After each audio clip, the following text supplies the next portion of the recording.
Welcome back to Read Option Episode 3. Today we're talking about the Combine, and we're going to dive into some free agents around the NFL. Enjoy. Dalton steps up. It's complete. Remarkable. Cut back outside right 30, 35, 40. Down the far sideline. He's still moving. It's going to go. Pass is caught. Diggs. Sideline. Touchdown. Unbelievable. All right. Read Option Episode number 3. We're going to jump into some Combine here in a little bit, but how was your day, Jack? Not too bad. It was actually quite a nice day outside. Got to hang outside with the pups and enjoy a few beverages, and it almost felt like spring out there, so it was quite a nice day. Yeah, not quite spring, but well, is it spring yet? Is it technically spring? No.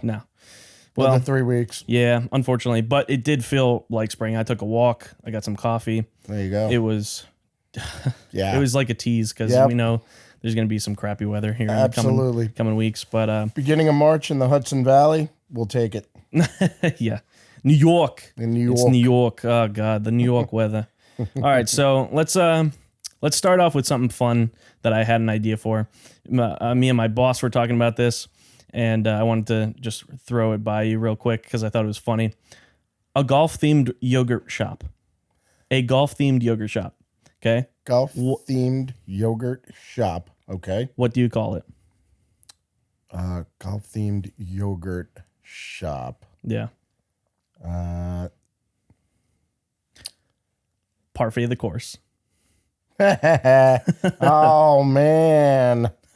That's like a dad joke. Oh, yeah, it is. Yeah, a little punny. But me and my boss came up with that, and then our coworker came in, and we asked him that, and he took a minute to think about it, but after like 4 or 5 seconds, he was like, parfait of the course, and we were like, hell yeah, dude. Oh, nice. If I wasn't tick-tock on the clock, I might have come up with that eventually as well. But. Right. Let's get away from the golf puns because both of us hate golf. Yeah. Coach's Challenge is our first segment on today's episode. Okay. Coach's Challenge is our segment where we talk about something that we talked about previously in the podcast prior, and we kind of dissect it and say, hey, we got something wrong. So I think so I guess a TikTok comment came up on one of our videos. I had a trivia question for you about Bill Belichick, how many 1,000-yard wide receivers Belichick had drafted in his head coaching career, and how many head coaches or players that he drafted that had ended up becoming head coaches in his career. And we got 2 out of the 3 head coaches. I didn't do my research properly, so go ahead and throw the challenge flag on me. I'm going to throw the challenge flag on you right there. So Travis Graves on TikTok made us aware of the fact that Bill Belichick also drafted Cliff Kingsbury, who was ended up becoming the coach of the Arizona Cardinals, but was drafted in 2003 to play as a backup to Tom Brady. And Cliff Kingsbury, has a Super Bowl ring. Oh, that is surprising. Yeah. So thank you, Travis Graves, for that one. We appreciate it. And I was wrong, unfortunately. After further review, the play is overturned. Indeed. Play is overturned. So we're going to jump into the Combine here. Before we do, I'm going to give you guys a little bit of trivia on the Combine. And it's not really trivia. It's more so something that came up in the last few days.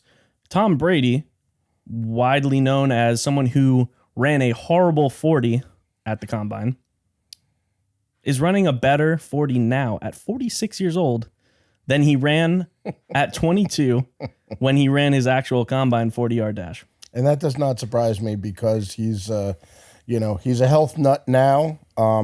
If you saw him with some of the still pictures and videos of when he was at the Combine, he looked like he was made of melted ice cream. He was out of shape. Yeah. He definitely, he had a dad bod at the ripe old age of 21. Yep. Probably looks a heck of a lot better now after his training regimen and eating healthy and doing all the crazy health nut stuff that he does. Well, you got to think about it too. He was before he was in the NFL, you don't have access to all these like crazy health gurus and like all the NFL training staff and stuff. And then as soon as you become an NFL player, like you have access to whatever you want. So it makes sense that he's healthier now that he has access to people that actually know what they're doing. Sure. And let's face it, he went kind of a different route than a lot of guys do. A lot of guys bulk up, they get real jacked up in the weight room. He went kind of the opposite, where he really stressed flexibility. He used yoga, stretching, stuff like that to maintain his limberness, as opposed to getting all bulked up, And like tight. Yeah, and tight. Somebody like maybe a Cam Newton or Anthony Richardson. These guys, DK Metcalf. These guys are just, they're Jacked. muscle upon muscle. But Tom Brady didn't go that route. He really went more towards, keeping himself loose. Yeah. And if you notice something, I don't think he ever in his whole career seemed to get like a soft tissue injury, like a pulled muscle, a pulled hamstring, a pulled quad, or anything like that. He was pretty much, other than the couple freak accidents he had, he was pretty healthy most of his career. Yeah. The ACL injury was he got rolled up on, and you can't really do anything about that. But like he didn't tweak, something while he was running on the turf, and like he stepped the wrong way or something. Exactly. Or, or like tore a rotator cuff or something like that. So yeah, a little bit of trivia there for Tom Brady. They actually showed it at the combine, the ghost image of him running faster at 46 than he did at 22. He's a beast. He probably still play in the NFL, to be honest. Yeah. If he had anything left to prove, I'm sure he could. Yeah. So I'm going to start this off with a bold prediction. This has really nothing to do with the combine because we didn't see these guys at the combine, but because some of the quarterbacks and some of the like star wide receivers, they didn't bother participating in the combine for whatever reason. They just want to participate in their pro day. But here's my bold prediction. I don't think Caleb Williams is the best QB in the 2024 draft class. You are not the only person that thinks that. I have looked at numerous mock drafts that have Jaden Daniels going ahead of Caleb Williams. Yes. Jaden Daniels, to my eye, is a better player. He's fantastic. He's dynamic. He looks pro ready, in my opinion, and he played at LSU in the SEC. And so to get a gauge on how pro ready he is to play against real defenses, I feel like playing in the SEC is probably the best gauge you could get. I would agree. 3,800 yards, 40 touchdowns, and 4 interceptions. 72% completion rating at LSU in the SEC. Ran for 1,000 yards and 10 touchdowns. Yeah. Those stats are nuts, and it's not like he's playing against crap teams. No, absolutely. He's playing against some of the best, fastest defenses on the planet. And also, don't forget, he also has 2 pro-ready wide receivers that are probably going to be drafted in the top 20, if not the top 15. But, a lot of other guys have access to great talent around them as well. I'm with you. Jaden Daniels is definitely like, if nothing else, a 1A to Caleb Williams 1. Yeah. Like, for example, Penix had great receivers, but I don't see him. I didn't watch him play to the level that Jaden Daniels is playing. Yep. So yeah, that's my bold prediction on that. Maybe it's not so bold anymore, but he progressed every single year since entering the league, and I guess maybe this will be my bold, maybe not a prediction, but my bold statement is I would love, and I know we would have to give up everything. I would love to see Seattle trade up for him. Him on the Seahawks would be so much fun to watch. He looks kind of like Lamar Jackson and a really good passer as well. Yeah, we would have to give up our first round draft pick for the next 20 years, probably. It's true. It's true. He'd be retired long before we were done, paying giving it up. off. Yeah, paying it off. Yeah. So day one of the combine was defensive tackles. I watched the defensive tackles extensively. I have a pretty good gauge of like who's going to be really solid. We talked about Braden Fiske, who might have had the best combine out of any player. Yeah, surprisingly. I mean, he really booked it in the 40, man. I think it was, what, a 4.78 or something? 4.78 at 6'4", 292. Yeah. He freaking hoofed it. That's humming right there for a big man. He ran a faster 40 than Mahomes.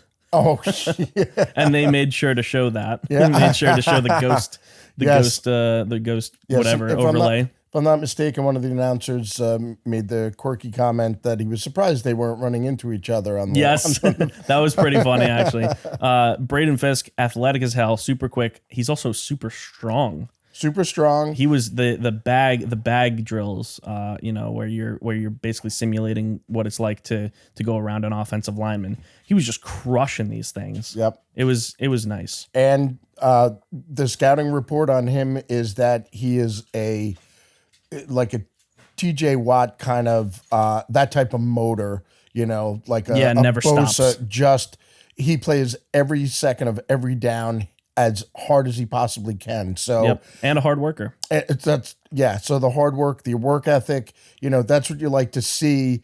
That rubs off on your teammates, especially in the fourth quarter when the game is still in the balance and you're still out there giving 110%. People around you don't want to be that guy that, that takes the play off when they're watching this guy go nuts. Yes. So he's a little bit, they say he's a little bit short. He is a little, he's 6'4".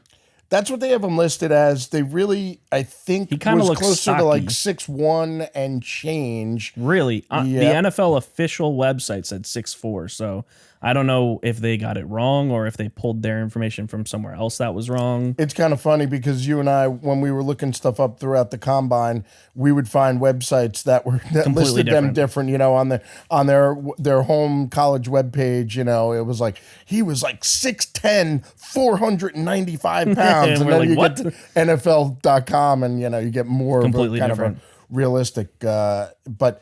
If that is in fact the case where he's maybe listed as a little bit shorter than they might like, who's a good comparison to that? I'm going to guess Aaron Donald. Aaron Donald, yeah. He's not the tallest dude in the world. I personally thought he looked like Aaron Donald light while I was watching him at the combine. Yeah, and I see what you did there. Also, he's not 300 pounds. The Aaron Donald is in the 290-ish, I think is what his playing weight. Which I believe Fiske is right around the 300 mark as well. So he's not really one of those 330-pound guys that just clogs up the hole. He's not a Poona Ford type player. No. So he was really one of the pleasant surprises, I think, because he was listed as, say, a top 10, but I think he really kind of jacked up his value with the showing at the combine. He did. And another guy that we liked, and he was kind of more of a top prospect, but somebody that might actually fall to us in a lot of mock drafts, he is falling to us, is Byron Murphy the second, I believe.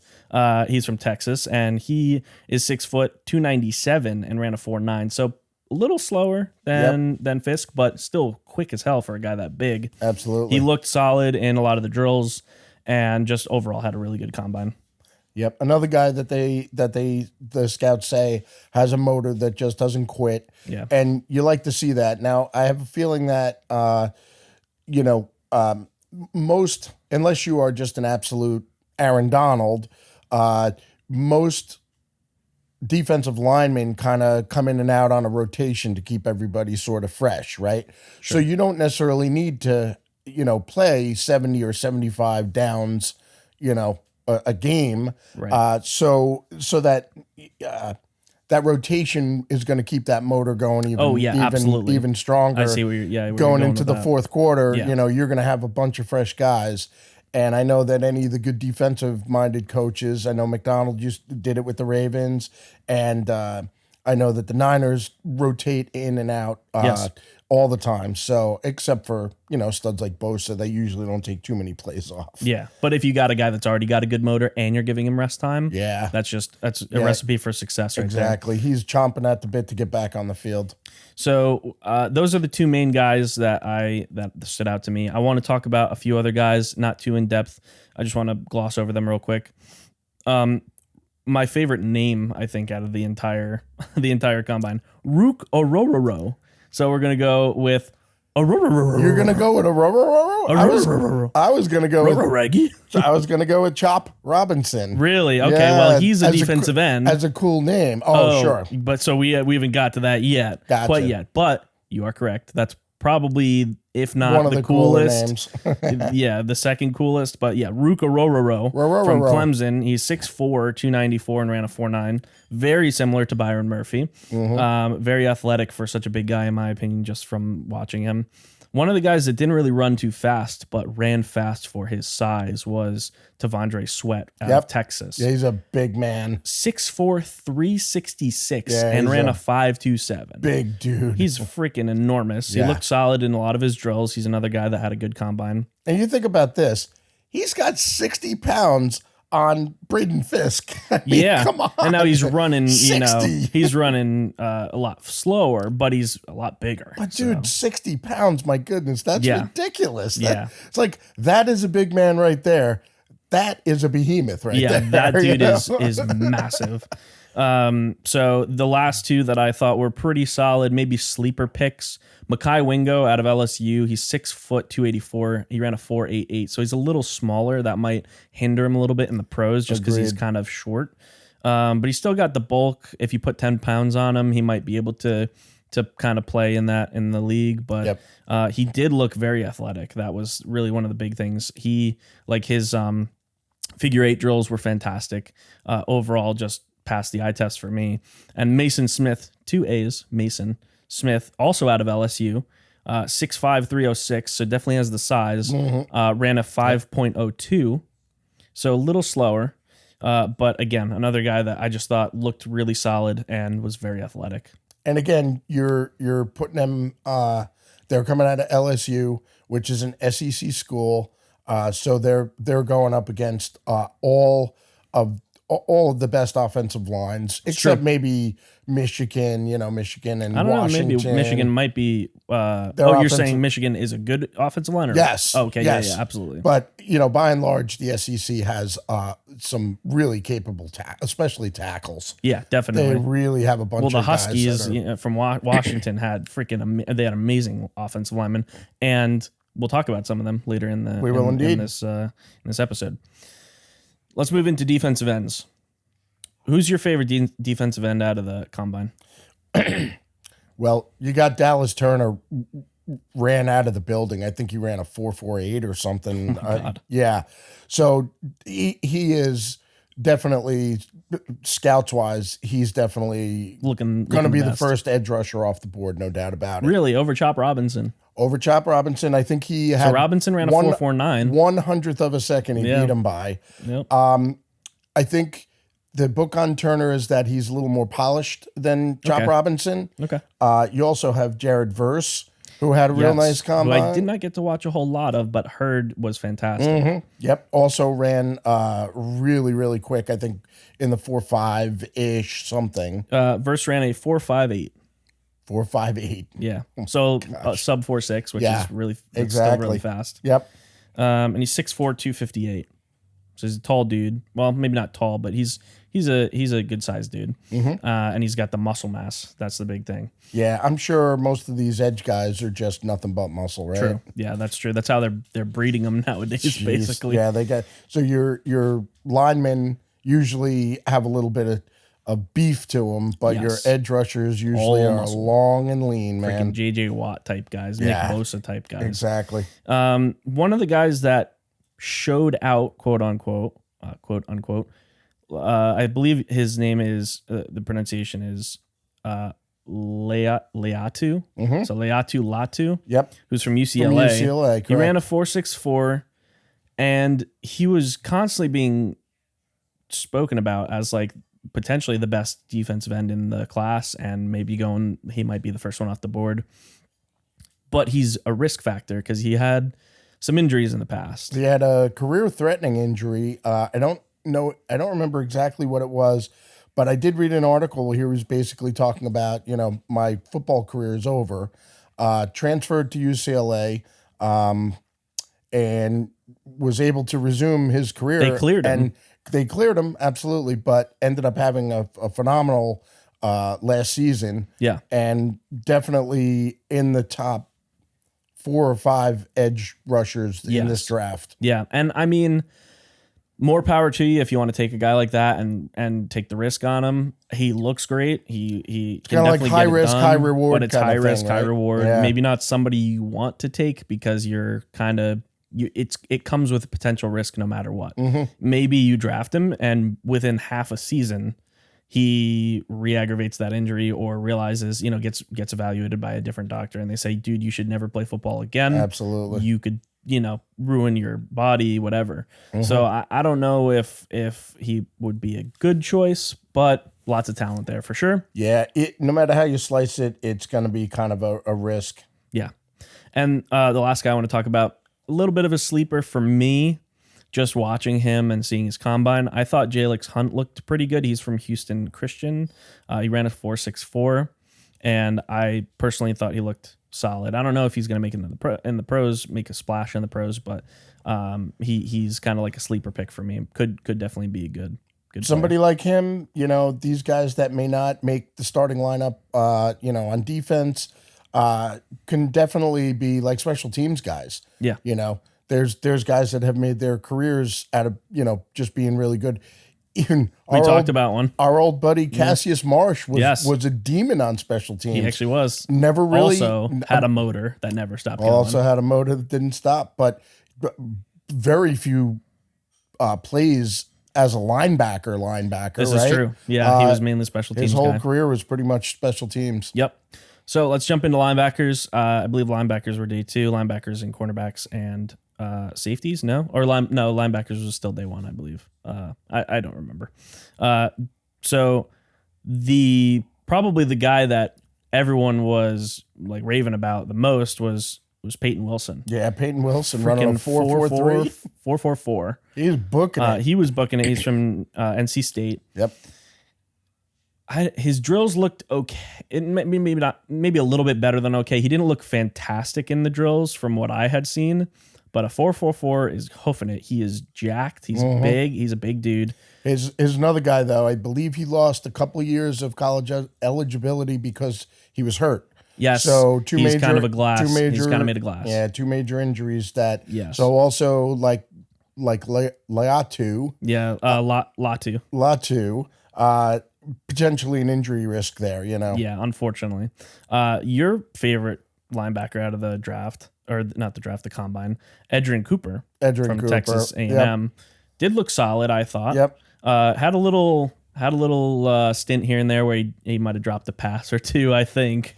As a linebacker? When they were throwing to him. Yeah, I think see he that. might have dropped 1 or 2 balls, but another still, guy that lots hoofed of it, promise. 4.451, I believe, his 40. Sheesh. And the reason I like him, so he plays at A&M, which is another SEC school. I watched him play against Arkansas, obviously. I believe that Jordan Brooks is from A&M, and if they could re-sign Jordan Brooks and stick Cooper in there, we'd have 2 A&M guys, and that would be a That'd be fun. nice little mixture in the middle there. Definitely.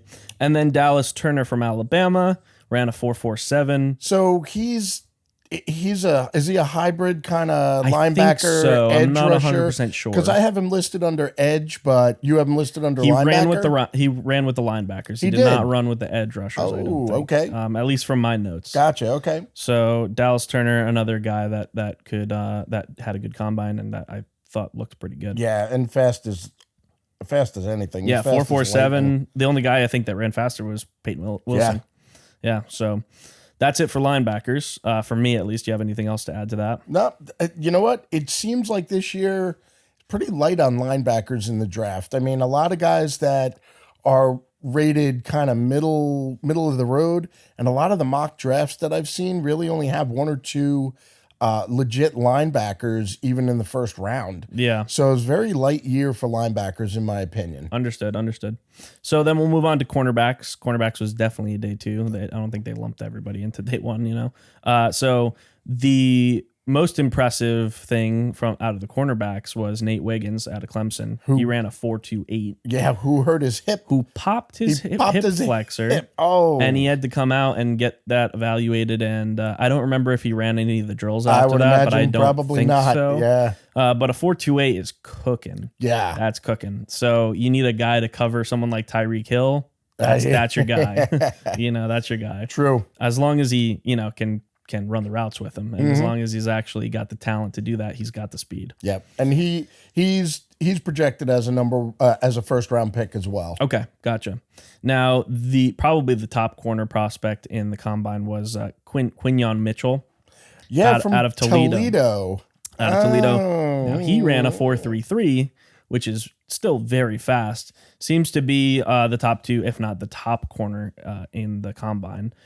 20 miles per hour. What was very impressive, at least what I saw. 20 mile per hour second gear speed, which is more like when you turn your hips to away from the quarterback to basically run with the receiver. The receiver. His second gear was like 20 miles an hour. So he's cooking in second gear. And for the most part, I believe they showed like the ghost overlay again. And he was just by far the fastest one in second gear out of everyone. Wow. So to be able to turn the hips and run with the receiver like that is, that's pretty important. Yeah, my only concern, he's playing in Toledo, not the biggest conference on the planet. How does he do against, the big baddies from, Alabama and LSU and these guys that are, they're grown men. These guys are grown men. Grown men, yes. So how does he fare against them? That's going to be interesting. Now, did Terry and Arnold make the combine or not? I don't remember. I'm not if he did. I didn't write any notes about him, but Okay. I'm not 100% sure.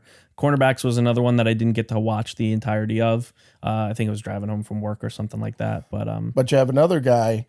So two guys from Bama, Terry and Arnold, and another guy has arguably one of the coolest names, Kool-Aid McKinstry. Wait, really? Kool-Aid McKinstry. I did not see him. Yes. So he probably wasn't at the combine.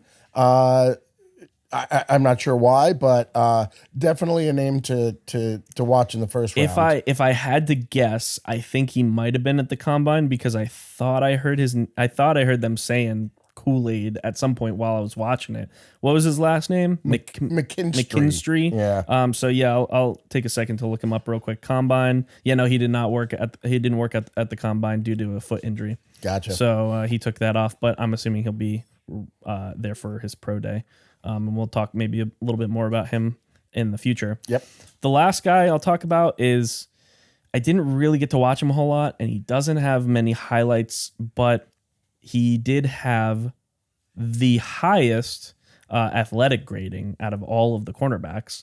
His name is Decamarion Richardson. He's out of Mississippi State. He's kind of a potential sleeper pick. Like I said, he doesn't really have a lot of film on him. He ran a 4.34. He's almost 6'3" and 188 pounds, so he's tall, kind of like they like the cornerbacks in Seattle. Yeah, especially Seattle. Yep. Seattle loves their tall quarterbacks. He's not really lanky like they like him. He's almost $190, so I saw him. He's pretty jacked, but that's not a bad thing. If you can wrestle the ball away from a receiver, that's not a bad thing. But yeah, he didn't participate in the on-field drills, but he did have the highest athleticism score out of any cornerback. So it's kind of a reach on the fact that he might be a sleeper pick. But again, highest athleticism score, maybe with the right coaching staff, he could take that potential and turn it into some real production. Give me a good nickelback right there. Yes. Moving on to safeties. We really sat down and watched mainly quarterbacks, wide receivers, running backs. I mainly watched defensive tackles on my own. But safeties, I did go back and do some research on. Even though I didn't get to watch a whole lot of them, I did a lot of research on like highlights that I had seen, and some research on just kind of how they played at their respective position in college. It seems that this guy Cole Bishop out of Utah, who ran a 4.45, he's a missile. He's a ball hawk. He is a straight up missile, and he's potentially one guy that I want on Seattle, maybe to sit behind Quandre Diggs for a year or something like that, and maybe take over because Diggs is getting a little old. But yeah, Cole Bishop out of Utah, I liked what I saw out of him.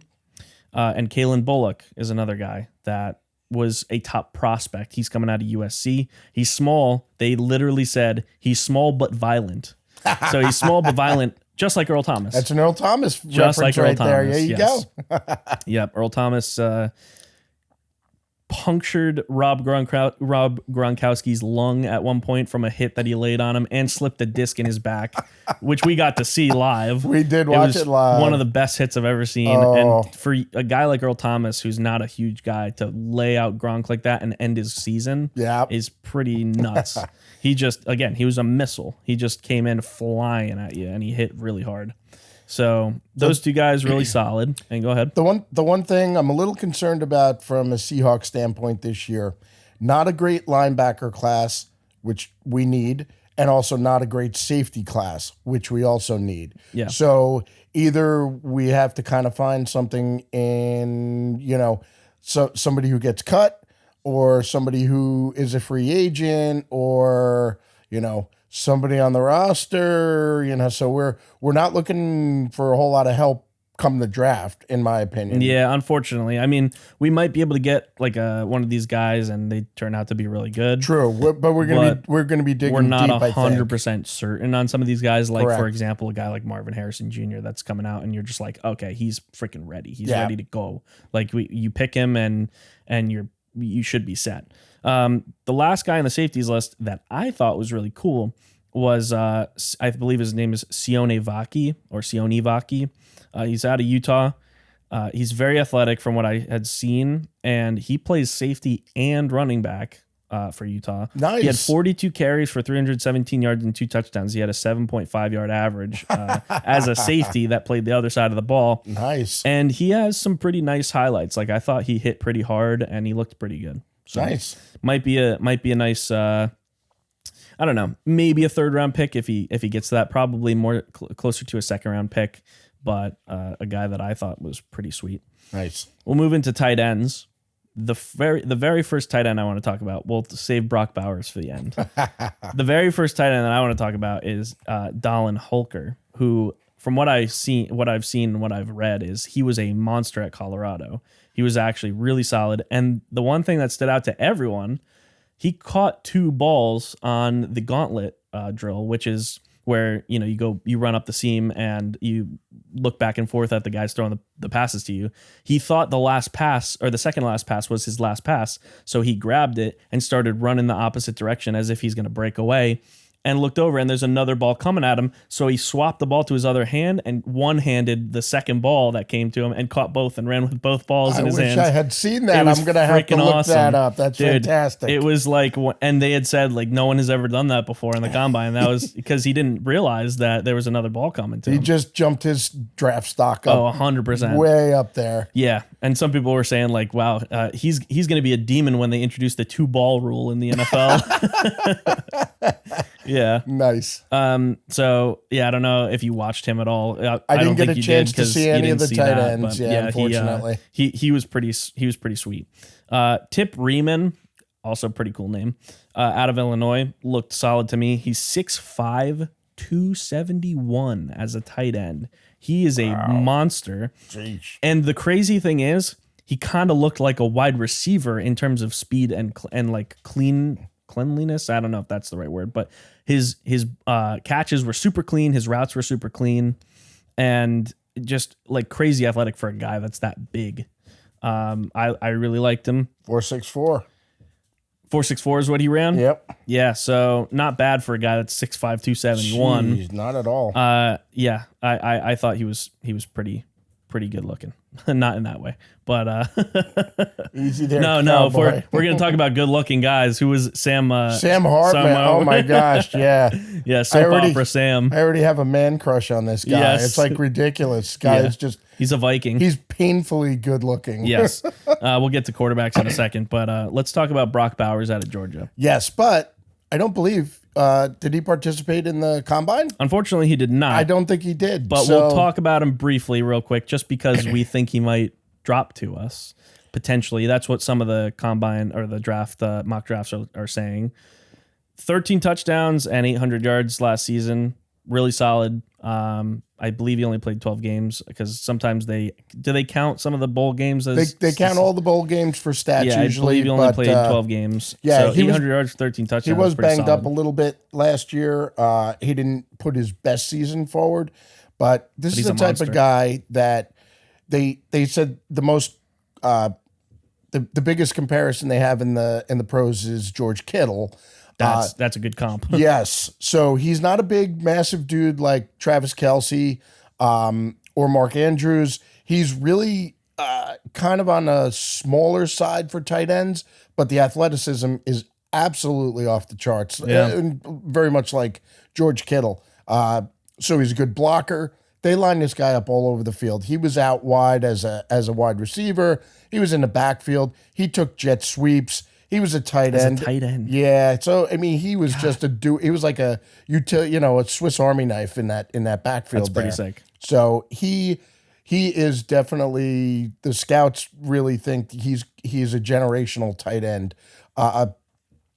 Is his body big enough to handle the rigors of the NFL? I guess we'll find out. We'll find out. But right now, a lot of the mock drafts I've seen have the Jets. If he's still on the board, have the Jets taken him. But the Jets have other needs, so maybe he sneaks by.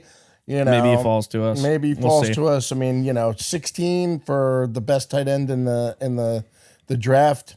I don't know if that's going to happen. We'll see. So running backs are up next. It seems like there's only 2 running backs that really stood out completely to us, and that would be Blake Corum out of Michigan and Jalen Wright out of Tennessee.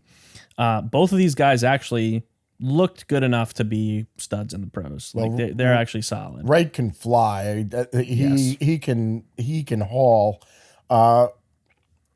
Also, I came in a little bit halfway through Marshawn Lloyd's combine, and I saw him look a little stiff on some routes, but then after that, I saw him look fairly good on all the other drills that they were running. So I mean, he might be a good pick too. I would throw him up, maybe not a first round pick. I'd be surprised if any running back went in the first round this year. Really? That's a bold prediction. I would be surprised if some people are saying Marshawn Lloyd would probably be the first, could be the first running back. Could be the first off the board, right? Off the board, but I don't know, man. I feel like Blake Corum is one of those guys that you could definitely take in the first round. I think 27 touchdowns last year. I know. Oh, I know. Yeah, his stats were insane in college. Yeah. He was running behind. He was running in a pro style offense. Behind one of the best offensive lines in the country. Obviously, that doesn't take anything away from him. I just think that the NFL is kind of getting away from the bell cow. Running backs that are, that you're going to pay $1 billion to, True. It's just my feeling. Now, if anybody goes, probably it's going to be between Marshawn Lloyd and Corum, in my opinion. Yes. In the first round.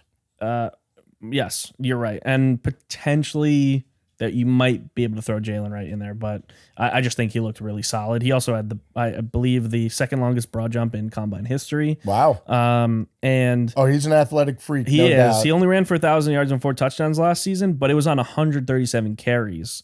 He averaged 14 yards a carry one game with eight total carries. Like, he flies and he puts up numbers. Like, He really didn't, again, like if he's running 250, 300 times and he's putting up 1,000 yards and 4 touchdowns, maybe that's not so great. Right. But 137 carries, that's pretty freaking good. Yeah. Yeah. He seems to me like he's going to be a middle of the second round kind of pick. You're probably right. Mid to end of second round. You're probably right. 2 guys that I thought were, one guy that we thought was a sleeper potentially is Ray Davis out of Kentucky. He actually looked really good. His drills looked really good. His cuts looked really good. And the guy that's more of the receiving back, at least the only guy that really looked like he was solid as a receiver out there, was Tyrone Tracy Jr., I believe, out of Purdue. So a lot of the teams in the league, moving forward are looking for guys that can be all around 3 down backs. And if you can't catch the ball, I don't think teams are going to spend up for you. Guys like Christian McCaffrey, of course, sure. They're 3 down backs. You got to put in every single, they want you in there every play to be a threat. And Marshawn Lloyd looked okay as a receiving back. He had a few flashy highlights that I had seen of him catching the ball, but again, you had said he kind of looked a little uncomfortable in the beginning. A little stiff, yeah. So I don't know. Running backs, I don't think it's the greatest running back draft class this year. I would agree. Wide receivers and quarterbacks. Second group, I'll say this right in the beginning. Second group of wide receivers and quarterbacks, I think all looked better for the most part than the first group that we took more time to watch, I think.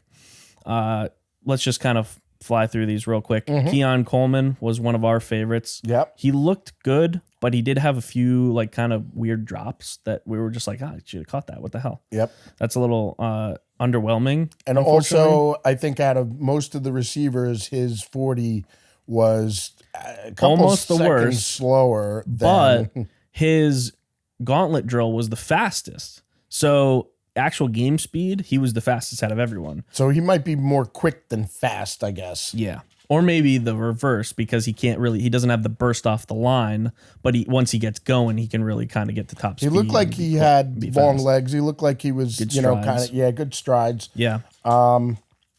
And also, I think he played at Florida State, who was He undefeated. did play at Florida State. They're undefeated this year. So, I mean, he's the ACC is a fairly solid conference. So he's facing decent, defenses. Sure. So, Now, the guy that we liked the most, I think, was Xavier Legette. Leggett, this dude looks like DK Metcalf. He's big and He's brolic. oh. He has great hands, too. Yeah, and he looked smooth running, Yes. very much like DK. Yep. I don't think he put up 4.33 like DK did. He put up but 4.39. That's dang, still I did pretty not freaking know fast. he was that fast. He's still Wow. pretty freaking fast. Not quite Adonai Mitchell. Yeah. But who ran a 4.35. Yep. But still big, fast, strong, good Yeah, hands. I Looked mean, really good, I he think. just looks like he's chiseled, Yes. much like DK. Put those two together, man. Oh, that would be sweet. Wow, that's like bouncers at a bar or Yeah. something. Yes. Holy moly. So speaking of another guy, Adonai Mitchell, also had a really good combine, Very potentially good. up there with Frisk as like could be the best player in the combine, Yeah. or overall had the best combine out of all the players. He looked in general. real smooth. His hands Yes. were sweet. He looked real smooth running his routes. Agreed. Fast as anything. I mean, yeah, he's definitely up there. Yes. But certainly not the fastest wide receiver from Nope. Texas. Nope. That would be That would be Mr. X. Worthy. Yeah. Xavier Worthy X worthy. broke the record 4.21 allegedly. Yep. Allegedly broke the record. So they clocked him in at 4.22, which would tie the record of John Ross. Yep. And then they were like, "Well, we're going to go to the booth and make sure that That was the unofficial That was the unofficial 4.22. time. We got to go, make sure that was actually how fast he ran. Now I said right before they went to do that, I was like, well, there's always a chance that he actually ran faster than Because a that's 4.22, unofficial, because that's yeah. unofficial. Just so happens that they come back and they're like, nope, he ran a 4.21. Now, whether or not that's actually true, maybe they fudged the numbers a I'm little wondering bit. if they threw that in there just to add a little bit of juice to it, Yeah. something to talk about, Right, because John Ross ran his in 2016-17 or Yeah, I think it 2017, was- something like yeah. that. It's been a little while since the record has been broken, right? So they wanted to maybe get the media going a little bit and show out his talent, quote unquote talent, because we don't really know how good of a receiver he is. He didn't run any drills. Yeah, so physically, he's kind of tall. He's very thin. He looks like he has a sprinter's body, basically. I mean, you could definitely see that. And I don't think his feet touched the ground on that second. He flew. He was flying, man. But at 160 some odd pounds that he is, I don't know. They're gonna have to bulk him up. And if you put another 10 or 15 pounds of muscle on that guy, he ain't doing a 4.22 again or a 4.21. Nope.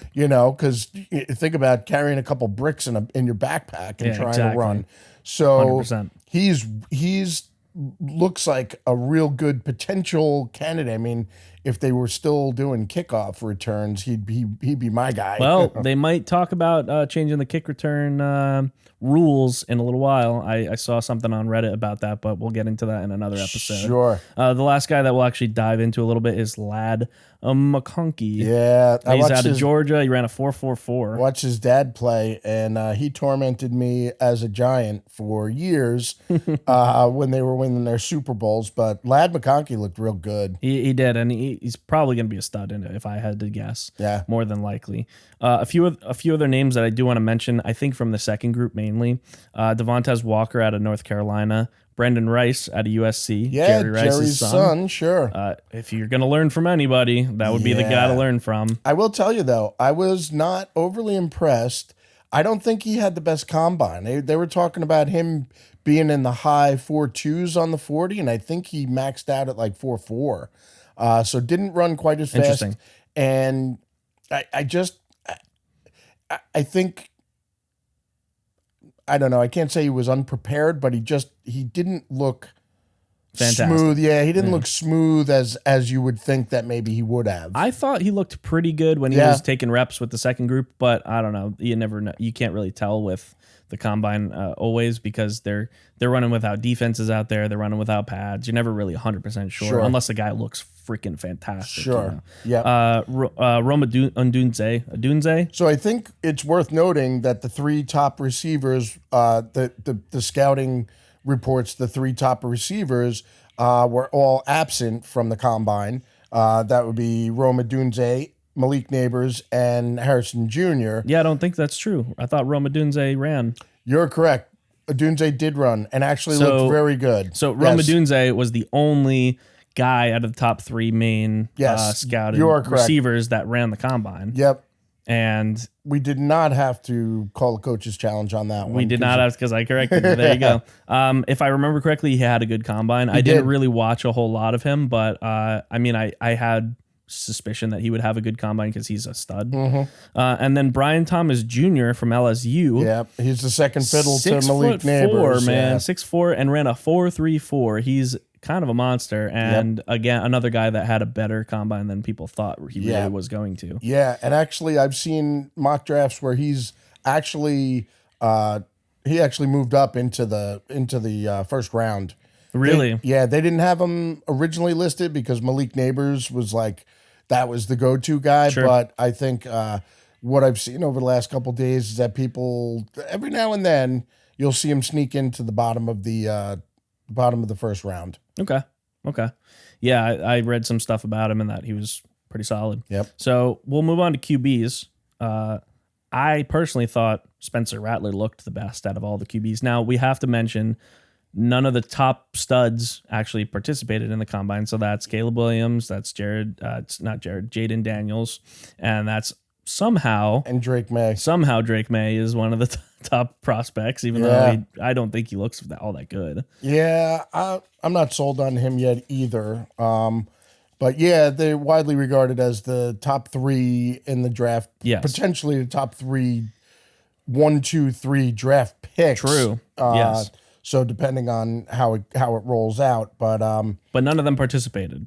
The guys that did, couple of notables. I thought JJ McCarthy looked okay. He didn't look great. He had a couple real nice throws, and he also sailed a couple, and really didn't give you a warm and fuzzy feeling that he was kind of pro ready. No. I'll tell you what, his interview was slammed out of the park. I mean, this guy, he's got the type of composure and calmness and just attitude that you want from your quarterback. He's just kind of a quiet guy, very respectful. He kept referring to the two, I think it was Eisen and the other guy, he kept calling him sir. So this guy kind of has a maturity about him, which is good, that I would like, because not everything can be about stats with quarterbacks. Sometimes it's about leadership as well. Yeah. So by all regards, he seems to have been a great leader at Michigan.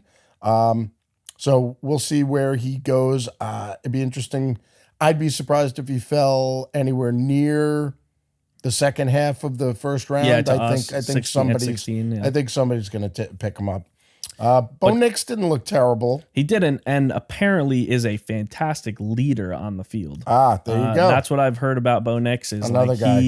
he stirs up the team and gets them going, and like he can lead a team like really well. You're right though. Didn't look bad. Didn't look amazing because we're not talking about the top prospects. Mm-hmm. But I personally, from what I saw, I thought Spencer Rattler looked the best. He's out of South Carolina. Accurate, had zip on the ball, and he had a pretty good deep ball, not super far. Yeah, his Didn't arm throw it is super a far, little bit but suspect accurate. for the pros. Yes, but definitely accurate. He threw a nice kind of like moon ball. Yep. 40, 50 yards, not crazy. Maybe might have got one out there that was like 55 or 60, but probably not. But looked solid on like slant routes and especially the what are the deep outs? Is that what they're called? Deep outs? What are they? Yeah, that's what I call them, deep outs. Yeah. Whatever they're called. One of the harder drills that they run. He looked solid. Yep. And then Penix Jr. Yeah. He had a pretty good combine. My worry about him is, number one, he's older. I think he's like 24. So if you draft him, you're cutting into kind of some of the younger. So if he takes a year or two to learn the pro system, by the time he gets it, you're working on 26, 27. Also, I think he plays with a brace on his leg permanently. So you're really kind of like, all right, he's already not the most mobile quarterback, and now you're playing with a big bulky brace on like every game. Yeah. Just a little bit, I'm a little bit, Yeah, not really sold on him. not really sold on him. Played with a great offensive line. Played in a really nice system. Yeah. Oh, his offensive weapons were just Crazy. through the roof. Yeah. Definitely. And he took advantage of that, and they went to the championship game. Got outclassed by Michigan and their defense. Their defense just killed everybody this year. Sure. But I have a feeling. This is going to be my prediction for Penix. I have a feeling that somebody with an established quarterback, a young established quarterback, is going to pick him up as a solid backup to learn behind that person. I don't think he's going to be, in my opinion, I don't think he's going to be a starting quarterback in the NFL for years and years and years. I could be wrong. But I have a feeling that a team that needs a solid backup, I just don't think he's a guy necessarily from a health standpoint that you might want to like rely on. Yeah. For a 8 or 10 year career. That's just my opinion. Fair. That's a fair assessment, I think. So let's move on to offensive linemen. As long as we're done with quarterbacks, I think maybe the only one that we could talk about a little bit more is Joe Milton. But all he really had was a strong arm. Yeah, and that was pretty he much threw it. the ball right out of the stadium, that's for sure. And Not very accurately, though. Not particularly accurate. So, yeah, he's definitely a raw project. I mean, you look at his body, and he reminds you of Anthony Richardson. He reminds you of Cam Newton. Just big, hulking, muscle-bound. And he's got a Cannon. Yeah, he's got a cannon for an arm. But what was the word that you heard? Oh, disturbingly. It was like disturbingly inaccurate or something like that. Yeah, disturbingly. That's a not bad something word. you want associated with your arm as a quarterback. no. So probably not gonna make it that far in the pros if I had to guess, but who knows? You never know with these guys. He could be a backup. Yeah. So offensive linemen, we got a few guys to talk about real quick. We're gonna blaze through these. One thing I do want to mention: offensive linemen should not be forced to run the 40. 3 offensive linemen pulled hammies on the 40. Yeah, one of them, one of them is supposedly going to be in the top 3 or 4 tackles taken. That's Olu Fashanu. Yes, Fashanu had a thigh injury. So actually, pulled a quad. That's 4 then. Oh, that's 4 offensive, because I thought I saw 2 in a row, back to back. Then another guy went, and then another guy injured himself. Ouch. So 3 offensive linemen almost in a row. injured themselves, and Fashanu, who's one of the top prospects. Exactly. We didn't get to see Fashanu do much. Brutal. Yeah, because after that, he was done. Yeah, he was done. So that's unfortunate. We didn't get to see anything at him. Yep. But yeah, running the 40 for guys that are that big. Taylor Lewan was there. He said maybe they have him run the 20, like a 20-yard dash, and take their 10 because that's really what you're looking at. The big defensive guys had to run it too. This is true. This is true. Tavondre Sweat had to run it at 365 or whatever he's bulking at. That's fair. That's a fair point. He didn't pull a None hammy. of them pulled hammies, yeah. So probably one of the better prospects that we talked about was Troy. What is his name? Fatanu. Yeah, so you got the 3 Fs that are in there in like the top 4 or 5. So you got Fashanu, who we just talked about, hurting his quad. Fuaga from Oregon State. And Troy Fatanu from Washington. Yes. Anybody coming in off that Washington line is probably going to be a good prospect in general because they had such an excellent line this year. Fatanu looked great at the combine. He had great footwork. He looks quick for a guy that's that big. And a lot of mock drafts have him coming to us in Seattle. Really? It would just be a hop and a skip across the highway because he plays in University of Washington. Yeah. I wouldn't have a problem with that. I think we have more pressing needs than our offensive line. Presuming that they stay healthy, but if he fell to us, well, I think he's a good prospect. Now let's talk about the guy that's probably the best offensive lineman in the draft, Joe Alt. Yeah. Out of Notre Dame. Mm-hmm. He is enormous. Yes, he is. Now, the NFL.com official combine stats claimed that he was 6'9". Now, we kind of saw maybe here and there that even the NFL's stats could be a little wrong, but 6'8", 6'9" is what we're looking at. That is one big freaking dude. Big. He's playing the wrong sport. He could be a strong. What do they call it in basketball? Power forward. Forward. Oh my he could gosh! Be a freaking right? basketball player, man. Yeah, that's a big dude right there. Yeah, he's big. He's probably unfortunately going to the Chargers. He's not going to drop to Seattle. No, but with that guy protecting Justin Herbert, that would be very nice for Herbert. Yeah, I think he fits right in there, like at left tackle or whatever they're looking at to plug him in. And there have been quite a few Notre Dame offensive linemen that have been really good over the last X amount of years. They make him big over there. They make him big. Another guy that had really good footwork, just like Fatanu, was a guy named Cooper Beebe. I don't know if I'm saying that right. Cooper Beebe. Yep. He's out of Kansas State. Another guy that I watched that just looked really good. Like he passed my eye test, as we've been saying. He just overall from the drills that I saw him run, some of these guys I can't believe that they have as good a footwork as they do for being such big humans. Yeah, that's the crazy thing. And let's face it, you're 40 for an offensive lineman, your 40-yard dash, that's not a real representative metric.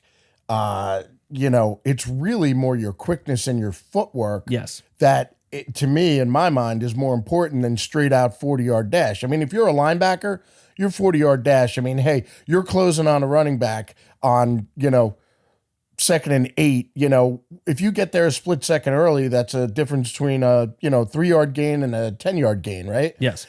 Offensive tackles, offensive guards, your offensive linemen, when do they ever sprint 40 yards at a clip to start with? True. They never do. Yeah. So maybe they eliminate that for the offensive line. But to me, the metric is the footwork. Yes. How you use your hands in conjunction with your feet, because let's face it, the defenses today, they're all about getting to the quarterback. Mm-hmm. And so they're doing spin moves, they're doing rip moves, they're doing all kinds of stuff.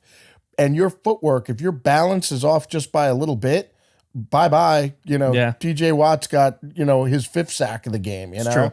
So, yeah, the footwork to me is a more impressive, more pertinent metric than say, a 40-yard dash. That's fair. The best center that I saw out there was from West Virginia. His name's Zach Frazier. I thought he looked really good. He's also a big dude. And then another guy that's almost as big as Joe Alt, Amarius Mims is yep. enormous. He's Yep. 6'7", 340. Oh my gosh. And he runs a 5.07. Yeah, he's from Georgia. One of the guys who pulled a hammy and unfortunately did no drills. So we didn't get to see him, but he is a massive human. And J.C. Latham, also from Bama. Yes, he showed out as well. That doesn't surprise me. Yep. Yeah. So those are some of the offensive linemen that I thought were pretty solid. Any notes on that for you? No, we pretty much covered all of that. I think there was maybe a couple other guys. There was Tyler Guyton. I don't know if he participated in the combine. He's out of Bama as well, but he's regarded as one of the top prospects.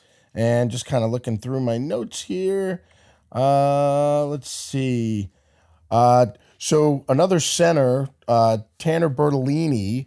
He ran a fast 40. Yeah, under 5 actually. Yeah. And he's from Wisconsin, and Wisconsin usually has some big beefy linemen too. Really? So I don't think the cheese state.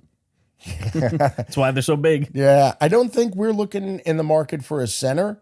Because we have Olu from last year, the Michigan guy that won like every single award there was to win for an offensive lineman, and didn't get to play that much this year. Was beat up a little bit, so I wasn't paying too much attention to the centers. But you also have a couple other guys, Frank Crum. I think you were telling me about the lettuce. Yeah, the lettuce. At least a very interesting kind of guy. Yeah, but he I also didn't think booked he it looked as well. Crazy athletic in his drills, but he was definitely maybe upped his draft number just because he had the lettuce. The lettuce. Yeah. So those are the offensive tackles, offensive linemen rather. The last thing we're going to talk about real quick and blaze through this as fast as we can is some top free agents. Hey everyone, this is Future Tom. Just want to give you a quick update. This episode was recorded on Sunday of this week and it's going out on Wednesday. So a few things have changed between Sunday and Wednesday that I wanted to touch on. We were going to jump into free agency, but a couple of the free agents that we were going to talk about actually did sign deals or got franchise tagged by their respective teams. So I'm going to briefly go over some of the players that are no longer free agents. Mike Evans signed a 2-year, $52 million contract with the Bucs. He's going to stay right where he is in Tampa Bay. L'Jarius Sneed was franchise tagged by the Chiefs. Brian Burns was also franchise tagged by the Panthers, so he's staying in Carolina. And Josh Allen, not that Josh Allen, the Josh Allen on the Jaguars, was franchise tagged by Jacksonville for $24 million.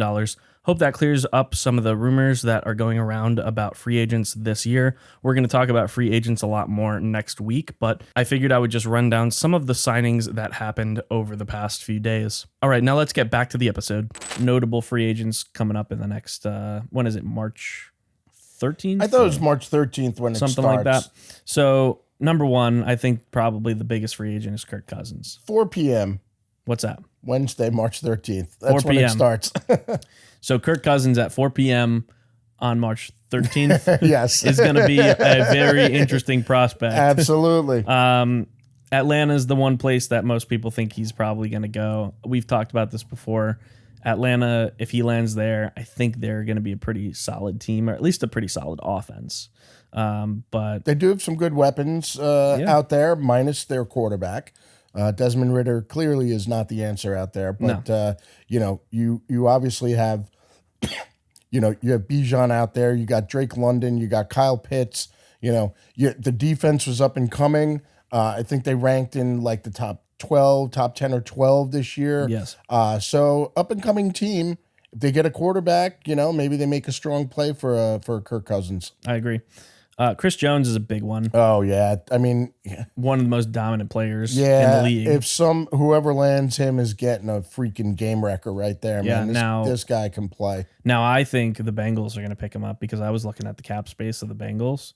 They have basically unlimited money compared to like every other team. Wow. Okay. And they're also a contender. Yeah. With Joe Especially Burrow. with Burrow back. So Chris Jones would probably be okay going to a team like the Bengals as opposed to, a crappier team that might not have a chance at the playoffs even. Yeah. Just for the bag. If he can get the bag and the ring, about it, right? That would be huge for him. Absolutely. And then Geno Stone, a guy that you brought up to me, 7 interceptions last Yeah, year. he did. He was number 2 in the league in interceptions. Yep. Also, 68 I believe tackles as well. as a safety, and I think he's only 24 or 25. 24. Yeah, so that's man, we are hurting at safety, and that would be a heck of a good pickup. And oh, by the way, hey, Patrick Queen. Hey, Geno Stone. What are you doing? Yeah. You know, your good friend, Mr. McDonald, is now coaching us now, right? So it wouldn't be the first time that players have followed a coach that they really liked. And, you know, we need help on the defensive side of the ball. Absolutely. So, you know, just a couple other quick names. We won't really talk about them, but Saquon's a free agent. L'Jarius Sneed.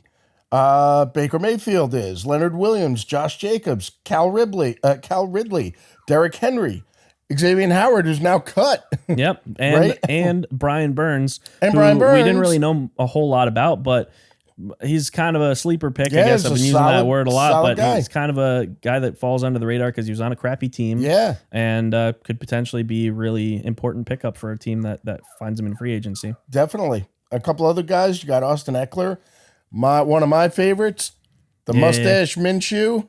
I love Minshew. Yeah, he's a free agent as well. Man. Jordan Brooks, our linebacker. Yep. Zadarius Smith with the Browns. So you got a lot. You got a bunch. Now, granted, a lot of these guys are probably going to end up signing back with their original team. It's Sure. depending on their asking price. You know, I Yes. mean, if you're the Vikings, do you give Cousins the kind of money he's going to be looking for? Because you need a quarterback, and clearly they weren't any good with whoever they had Josh backing him Dobbs. up. Yeah. They weren't any good. So He had one good game, 2 good games, and then that's he it. fell off. You're not looking at going to the playoffs like you were with Kirk Cousins. No. You know, so it's gonna but- be interesting. Over 100 notable free agents this year. So we got a lot to talk about in the coming weeks. We didn't even talk about 20 of them right now. Exactly. There's So, a lot of stuff coming up. Yeah, we will definitely talk about them in the coming weeks, but I think we run out of time, so we are going to sign off for this episode of the Read Option Podcast. This was a good one. I like talking about the Combine. I think there's a lot of good players coming out this year, especially from like the wide receiver class and the defensive line class as well. Not too many amazing, maybe not super deep quarterback draft class, not really super deep running back draft class, but regardless, could be some studs that we see coming out of out of college. You know what I like is that I really, every now and then, you know, you catch some ESPN highlights if somebody does something, you know, somebody balls out at the Combine, like, oh my God, did you see that guy? You know, that guy ran a 4.3 and he's like 280 or, you know. Yeah. So you hear about highlights, but having sat down and watched, you know, not all of it, but segments of it, you really kind of get an appreciation for, wow, okay, this guy looks like you really start to kind of flesh out your opinions on these guys, and it's not just like stats or something that you read online, Or just highlights, which are not a good example of how they are. Clearly, actually. nobody is no quarterback has a highlight of him throwing interception, right? Sure. Yeah. So you really kind of get a more robust kind of understanding of, you know, like you said about Rattler. I watched him play against Arkansas. I was unimpressed, but he looked good in the Combine. So, okay, maybe Arkansas just had his number that day or something, you know. Yeah. It's like, so you kind of start to flesh out a little bit of your understanding and maybe your opinion of these guys. Yeah, you know? and you get to see kind of like what they're actually capable of. Yep. Maybe not so much the quarterbacks because you don't have a defense playing against them. And Sure. Combine's not 100% accurate on how they're going to play in the pros, but Right. it's still, it's get still an fun. idea. It's still fun to watch and still a good assessment of, some of their skills. But anyways, we're going to sign off here. Tommy Touchdowns, and Razorback Jack. we'll see you next time. See you next time on The Read Option Podcast. Thanks for listening to the Read Option Podcast, hosted by Tommy Touchdowns and Razorback Jack. Produced by me, Tommy Touchdowns. Remember to follow us on all our socials, including Instagram, Facebook, TikTok, and YouTube, at the Read Option Pod.